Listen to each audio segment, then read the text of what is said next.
Hey guys, నేనైతే ఈరోజు ఆహో రెస్టారెంట్కి వచ్చేసాను. ఈ రెస్టారెంట్ ఎక్కడుంది ఏంటి దీని డీటెయిల్స్ అన్నీ నేను వీడియో ఎండ్లో చెప్తాను. ఒక్కసారి వీడియో ఎండ్ వరకు చూడండి. ఈ రెస్టారెంట్ అంబియన్స్ అయితే కామ్ అండ్ కంపోజ్డ్గా పీస్ఫుల్గా మంచి అథెంటిక్ ఫీల్ అయితే ఉందండి. నాకు నచ్చిన థింగ్ ఏంటంటే ఈ రెస్టారెంట్లో వీళ్ళ సెటప్ అండి, మస్తు ఉంది సెటప్ అయితే.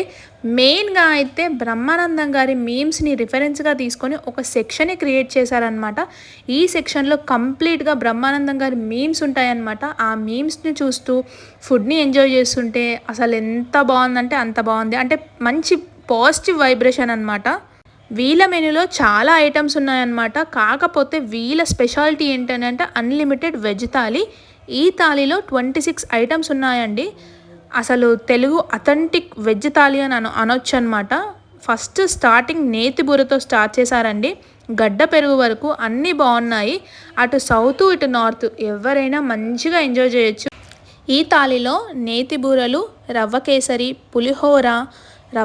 పులిహోర అయితే ప్రసాదం స్టైల్ ఫ్లేవర్స్తో చాలా బాగుంది. నెక్స్ట్ ముద్దపప్పు, ఆవకాయ, ఆలు కారం పూస, దహివడ, అరటికాయ bajji, 2 flavoured rises, 4 type of curries, లాస్ట్లో రసం, సాంబార్, పెరుగు పచ్చడి అండ్ గడ్డ పెరుగుతో మనకి స్పెషల్గా చల్లమిరపకాయలు అండ్ పాపడం ఇచ్చారనమాట.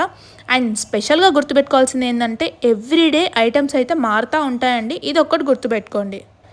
డిఎల్ఎఫ్లో ఉన్న వాళ్ళు స్ట్రీట్ ఫుడే కాకుండా ఒక మంచి హోమ్ ఫుడ్ తినాలి అని అనుకుంటే ఆహో రెస్టారెంట్కి వచ్చేయాల్సిందే. ఈ రెస్టారెంట్ లొకేషన్ నేను కామెంట్ సెక్షన్లో అండ్ డిస్క్రిప్షన్లో మెన్షన్ చేస్తాను. ఒక్కసారి చెక్ చేయండి. ఈ వీడియో చూసిన వాళ్ళు ఎవరైనా ఇంతకుముందు ఈ రెస్టారెంట్కి వచ్చి ఫుడ్ని ఎంజాయ్ చేసి ఉంటే మీకు ఏం నచ్చింది అనేది కామెంట్ సెక్షన్లో మెన్షన్ చేయండి. అండ్ అంతవరకు నా పేజ్ని సబ్స్క్రైబ్ చేసి మీ ఫ్రెండ్స్తో షేర్ చేయండి ప్లీజ్.